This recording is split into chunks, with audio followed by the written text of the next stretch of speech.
Hey everybody, I'm JimClassic and you are watching Geekin It. And for today's video, I would like to talk about Star Wars, the Galactic Star Cruiser.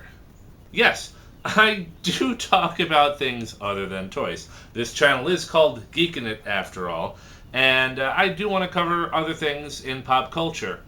And I just want to talk about, well, my thoughts on what's going on right now. To make a long story short, May has been a pretty rocky month for Lucasfilm, and all within like a week. It hasn't even been the month of May. It's just been a week in May has been a rough month for Lucasfilm. Um, you know, first off, Disney Plus is, shelving the Willow series off of Disney Plus. They're just vaulting it away and wishing it out in the cornfield. Um, due to poor ratings and just lack of interest and lack of support for the show. It's dead, I guess. I never even got a chance to watch it. Well, no, that's not true. I probably had plenty of chances to watch it. I just never got around to watching it. I wanted to see it. I just never made the time for it. Maybe a lot of other people can say the same thing. But either way, the Willow series is going bye-bye. Indiana Jones and the Dial of Destiny premiered in France in the Cannes Film Festival, and apparently, according to critics, it is on Rotten Tomatoes at about 51%. 51% on Rotten Tomatoes.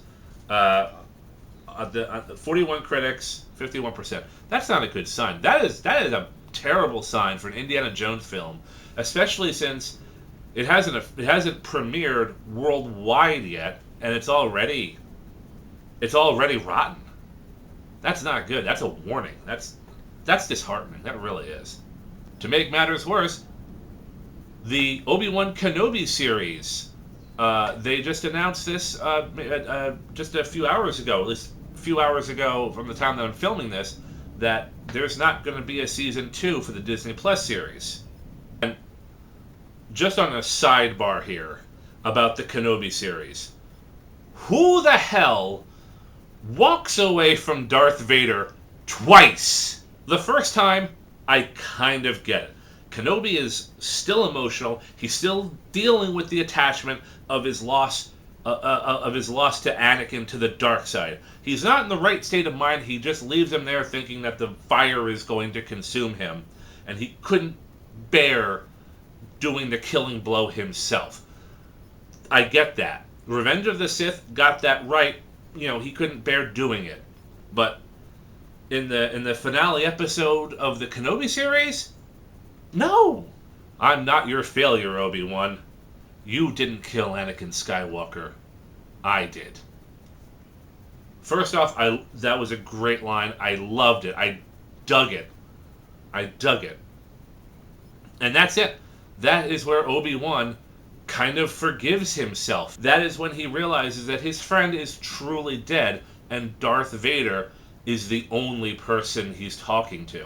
And that's why he says, "Farewell, Darth." And I did like that part. I didn't like the part that Obi-Wan Kenobi just kind of walks away and saunters off into the sunset and leaves, Vader just like stumbling around, "Obi-Wan!" I didn't like that. I'm sorry. You don't walk away. You don't leave Darth Vader alive twice. You just don't do that. That final duel in the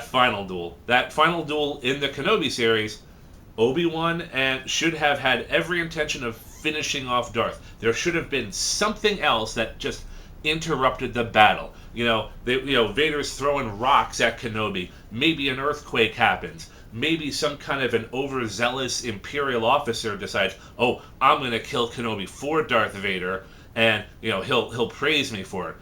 Maybe it's something like that. Something else interferes the battle, and then they can't finish the battle. Like they're separated. The world, the Earth cracks apart, and like Obi-Wan's just like, it's like, all right, screw this, and he makes a quick getaway because, quite frankly, if I remember correctly, he still had to go save Leia, or he had to get back to Leia, make sure she was brought back to Alderaan safely, whatever it was. He did have more pressing matters to deal with other than just Vader.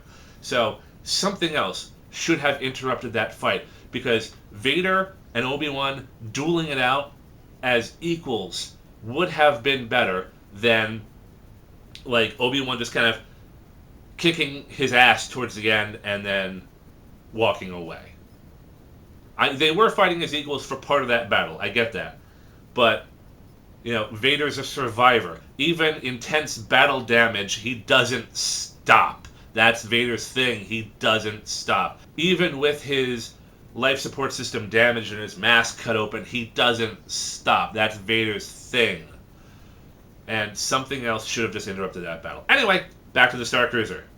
In a nutshell, that's just kind of an example of some of Lucasfilm's woes this month. But the thing I really wanted to talk about was the Star Wars Hotel. And that they announced that the Galactic Star Cruiser will be shutting down this September of 2023. What can I possibly say that's not all over YouTube right now? The Star Cruiser Hotel is shutting down this September. After having opened in March of 2022. Which means the Star Wars Hotel will have opened and closed before 2 years. Absolutely crazy. What a spectacular waste of money, Disney. What a spectacular waste of money. That really is one hell of a failed experiment you have there. A costly one. Let me go on record and say, I love Star Wars. I have grown up with Star Wars. It has been there since I was a child, since my mom introduced it to me. She was a Star Wars fan in the family and got me into it. And it really does bother me to see something as big as this cultural icon that is Star Wars, to see it as such a damaged and weakened brand, all because of, well, I suppose you could make the argument of mismanagement, and the people who are in charge of it probably don't really care that much about it. And you hate to see what you love be destroyed. But in the same token, Disney only has themselves to blame for it. For starters, the price of the hotel. Charging approximately $6,000 for what is essentially a day and a half of LARPing in Star Wars land is ridiculous.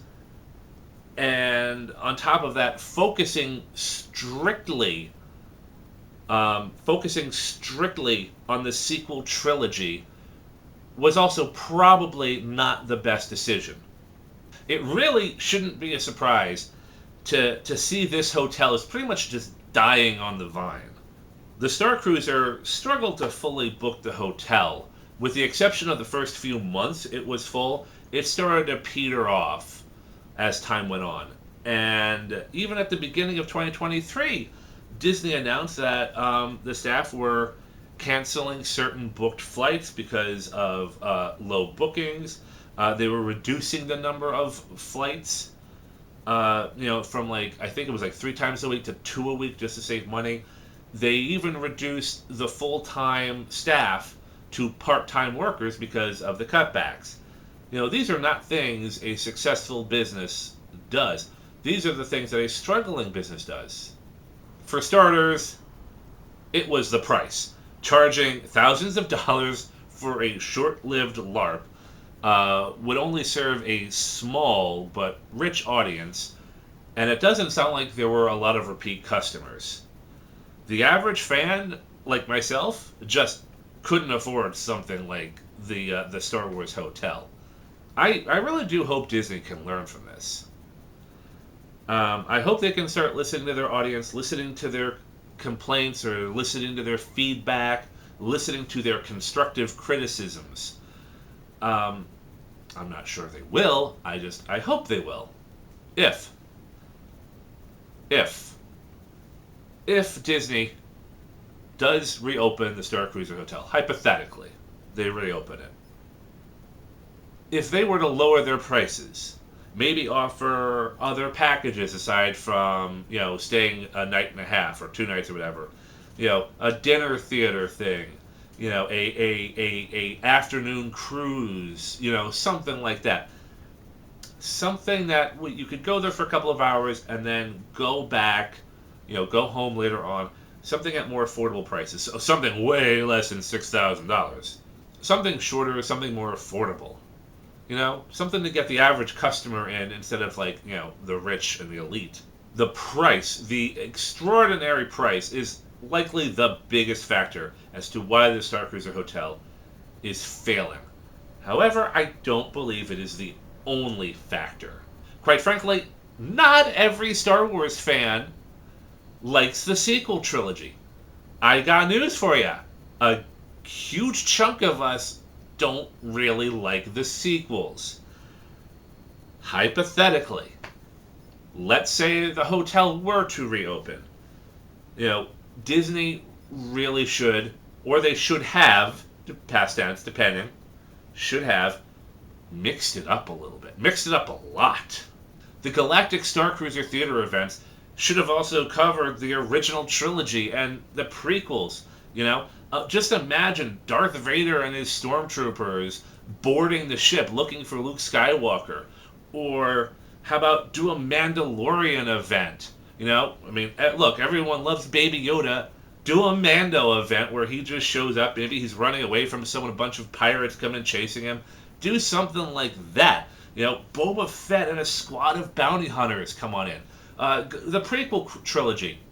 Obi-Wan Kenobi and maybe I don't know if they could do General Grievous. That would be awesome if they could pull that off. But Obi-Wan and Count Dooku or something, they show up. The clone troopers. Something. There are plenty of fans out there who love the prequels. There are tons of fans out there who love the original trilogy, the Mandalorian series. And yes, there are fans out there who like the sequels. There is still room for them as well. Hell, even do a Life Day event like around Christmas time. I don't know, get a bunch of singing Wookiees or something. Something to mix it up a little bit. The Star Cruiser Hotel really needed to diversify their theater events, and it sounds like it just wasn't there. I've never been. Full disclosure, I've never been, but you hear it's the same event over and over and over again. I guarantee you that gets boring after a while. Disney needs to lower their prices, and they need to add some diversity to their theater events. They can't just cater to a select few. They have to cater to all the Star Wars fans. Had Disney done this, maybe the Galactic Star Cruiser would have been a success. Who's to say? Missed opportunities, I suppose. I'm JimClassic. You have been watching Geekin' It, and I will see you next time.